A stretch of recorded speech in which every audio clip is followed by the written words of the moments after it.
ada beberapa yang menurut gue ini juga sebenarnya banyak diterapin di mobil-mobil Cina, dia nggak praktis. Hal yang mengganggu lainnya adalah pintunya ini susah banget ditutup rapet gitu, kita harus dibanting nih. Neta X, satu dari sekian banyak SUV listrik yang udah ada di Indonesia. Nah karenanya sebelum kalian memutuskan beli, ada baiknya kita cari tahu nih keunggulan sama kelemahannya apa, terutama setelah mobil ini gue pakai selama sekitar 1 mingguan. Untuk tahu videonya seperti apa, tonton terus. Jangan lupa like dan subscribe.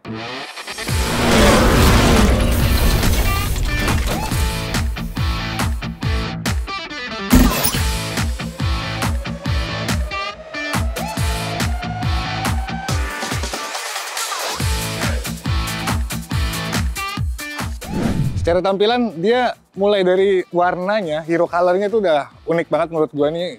Jadi kayak warna mobil-mobil angkatan laut gitu ya. Birunya tuh bukan cerah, bukan gelap, tapi ya itulah namanya, gua lupa apa ya gitu ya.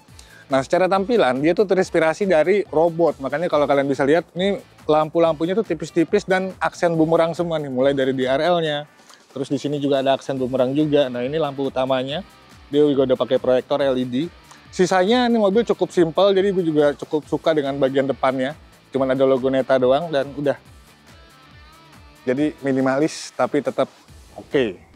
Bagian sampingnya dia pakai pelek 18 inci, bannya juga profilnya cukup lumayan tebal, jadi kelihatannya tetap proporsional. Di sini juga ada padding-padding yang bikin tampilan samping itu jadi nggak begitu monoton ya. Terus ini di blackout pilar-pilarnya, sama di bagian atasnya dia tetap ada panoramic sunroof yang bisa dioperasikan secara elektrik. Ini bagian belakang ini, kita lihat yuk.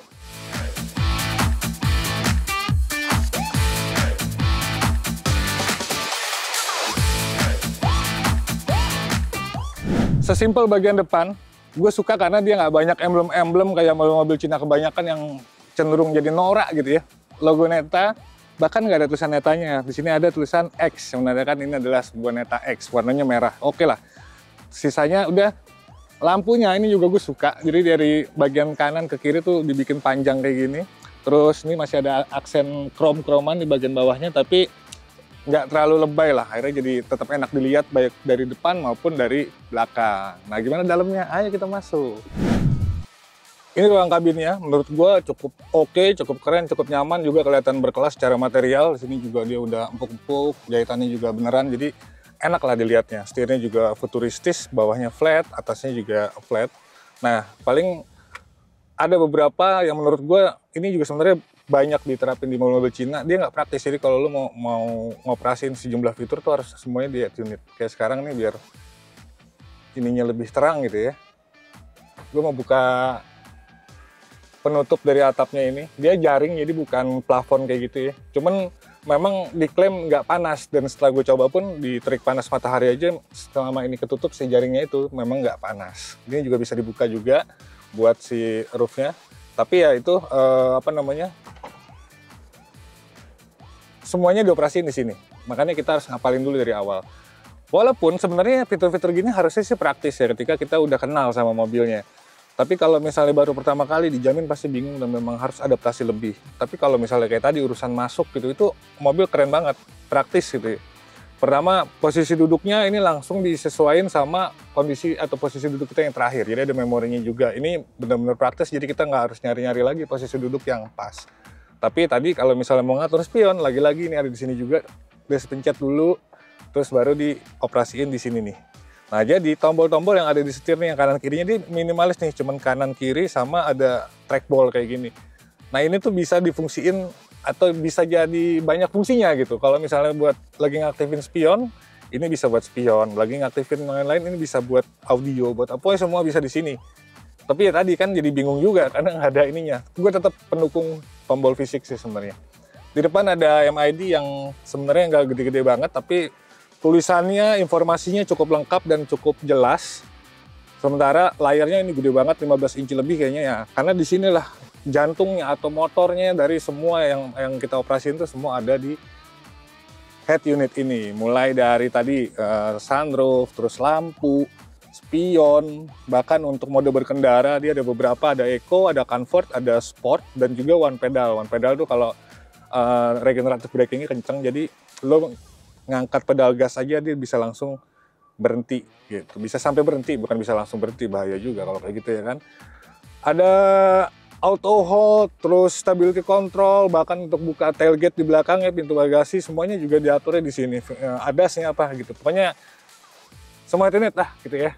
Terlalu banyak sampai kalian memang harus punya atau nyoba langsung sendiri dan ngulik-ngulik sendiri gitu. Ini ada wireless charging, ada tempat penyimpanan 2 cup holder. Di sini juga tempat penyimpanan dikit. Sini ada, di bawah juga bahkan ada. Ini untuk kepraktisan tempat penyimpanan banyak banget. Di sini juga udah ada juga semua. Jadi memang cukup lumayan fungsional bagian dalam kabinnya. Joknya juga enak, posisi duduknya bisa diatur secara elektrik gitu. Dan ini tuh meluknya tuh oke, walaupun dia masih pakai sistem kayak jok pocong sih, kurang sporty menurut gua. Kalau di RC kalau misalnya nggak ada sandaran kepala tuh dibikin lebih kayak semi bucket, itu bakal lebih keren. Terus hal yang mengganggu lainnya adalah pintunya. Jadi tuh ini kalau gue buka pintunya dia langsung ke belakang. Ini sebenarnya praktis, cuma pintunya ini susah banget ditutup rapet gitu. Kita harus dibanting nih. Kalau misalnya kita gini doang tuh dia pasti langsung ini. Itu ada beberapa yang ya sempat komplain lah, ih susah banget pintunya. Gue nggak tahu itu kenapa, entah karetnya atau apanya, tapi memang harus lebih keras. Iya, di sini tuas transmisinya di sini. Ini buat lampu sen, buat wiper semua juga di tuas ini digabungin. Karena kita cobain duduk di kursi belakang. Ini juga jadi salah satu yang menurut gue jadi salah satu keunggulan si Neta X ini dibanding kompetitornya. Yuk kita cobain. Nah bagian belakangnya ini cukup nyaman dan juga berkesan luas. Pertama karena ada panoramik ya. Terus udah gitu juga lantainya tuh rata banget. Jadi ini nyaman. Posisi duduk gue yang tadi belakang aja, ke belakang banget aja, ini masih ada ruang yang cukup tempat gue. Kaki juga bisa masuk ke dalam dengan leluasa. Di sini ada sandaran tangannya juga, bahkan ada buat tempat tisunya cuy. Yoi, ini keren banget sih. Nah, udah gitu ada sandaran kepalanya juga. Jadi emang yang di kelasnya ini rata-rata bagian belakangnya tuh pas-pasan sih, gue nggak bisa bilang sempit juga, tapi ini cukup lumayan lapang, jadinya menambah kenyamanan ketika kita perjalanan jauh. Ruang kepalanya juga aman gitu ya. Terus di sini ada 2 soket, ada Type C sama Type A ya. Ada 2, sirkulasi AC, tempat penyimpanan juga ada, di sini juga tempat penyimpanan. Jadi cukup fungsional tadi yang gue bilang, baik di depan maupun di bagian belakang.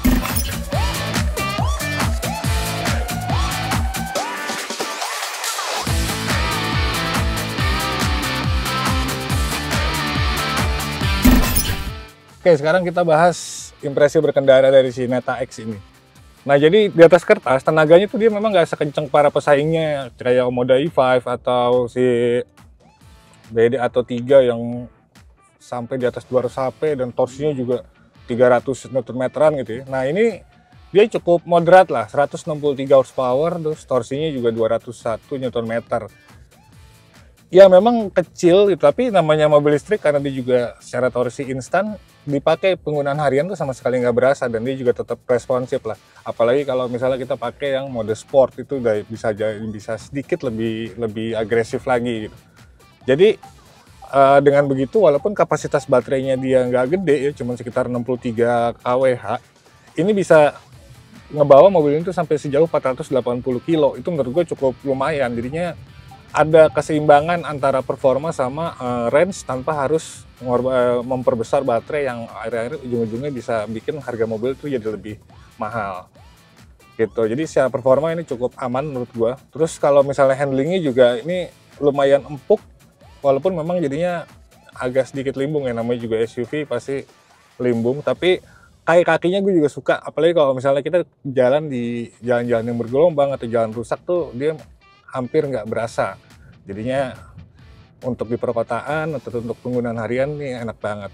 Tapi kalaupun juga harus kenceng, dia juga tetap bisa agresif. Ya setirnya gue suka, dia nggak terlalu ringan kayak kebanyakan mobil Cina. Jadi feedbacknya cukup lumayan. Paling yang agak aneh itu feeling remnya, dia kayak terlalu dalam, nggak pakem gitu ya. Tiba-tiba pas kita nginjek terus langsung bet gitu. Nah itu memang butuh sedikit penyesuaian. Tapi sisanya sih secara handling maupun secara performa mobil ini cukup moderat lah, istimewa juga enggak, tapi jelek juga enggak, gitu lah kira-kira. Jadi inilah dia Neta X, dia punya, menurut gue ya, secara kesimpulan dia punya keseimbangan antara performa sama range, udah gitu punya tampang juga keren, cukup keren juga, fitur-fiturnya juga lengkap, selengkap mobil-mobil Cina lainnya, dan yang pasti harganya juga ini sebenarnya bersaing juga gitu ya. mulai dari 428 juta sampai 448 jutaan. Bahkan nanti kabarnya di tahun ini tuh bakal ada versi yang murahnya lagi, yang artinya apa, di bawah 400 juta, bisa jadi 350 jutaan something gitu ya.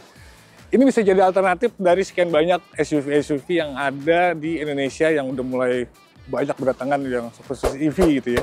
Karena secara driving impression dan lain-lain juga ini sama sekali nggak mengecewakan, malah menurut gue ini cukup oke dan cukup pas lah. Kira-kira kayak gitu. Kalau kalian ada komen-komen, sampai naik kolom komentar. Sampai jumpa di video selanjutnya, gue pamit.